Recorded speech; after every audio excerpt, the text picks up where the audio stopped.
वफाकी काबीना का ऐलान कब होगा? इत्तेहादी हुकूमत अभी तक फैसला न कर सकी।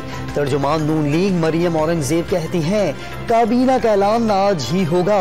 एहसन इकबाल आज हल्फ बर्दारी से लाइल्म निकले। आज रात 36 रुकनी वफाकी काबीना हल्फ लेगी। खुर्शीद शाह ने वज़रा की तादाद भी बता दी। पीपल्स पार्टी के 11, मुस्लिम लीग नून के 14 और JUI के 4 वज़रा हल्फ उठाएंगे। 7 वज़ारत इत्तेहादियों को दी जाएंगी। मुशावरत के लिए पीपल्स पार्टी रहनुमाओं की वज़ीर आज़म से मुलाकात। 10-15 हज़ार लोग जमा करके फैसलों पर तनकीद तो फैसले कैसे करें? आइन की खिलाफ वर्जी छोटी बात नहीं। चीफ जस्टिस के आर्टिकल 63 की तशरीह के लिए सदारती रेफरेंस की समात में रिमार्क्स वाज़ेह कर दिया। ये 24 घंटे काम करने वाली अदालत है, किसी को उंगली उठाने की जरूरत नहीं।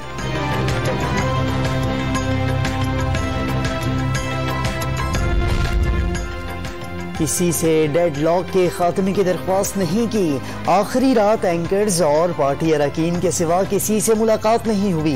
इमरान खान की तरदीद साजिश उस वक्त हुई जब चीजें ठीक हो रही थीं। इमरान खान की सहाफियों से गुफ्तगू। चीफ इलेक्शन कमिश्नर के खिलाफ रेफरेंस दायर करने का फैसला।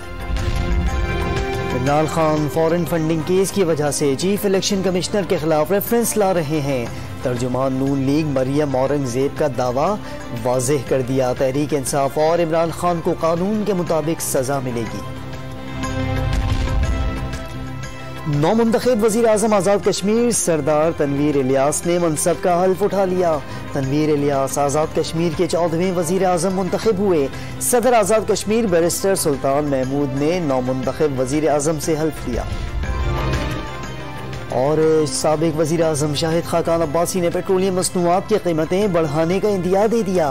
प्रोग्राम न्यूज़ वॉइस में बात करते हुए पेट्रोल 20 और डीजल 50 रुपए फी लीटर महंगा करना ज़रूरी करार दे दिया। वाज़ेह कर दिया कि कीमतें खरीद से कम पर पेट्रोलियम मसनूआत फरोख्त नहीं कर सकते।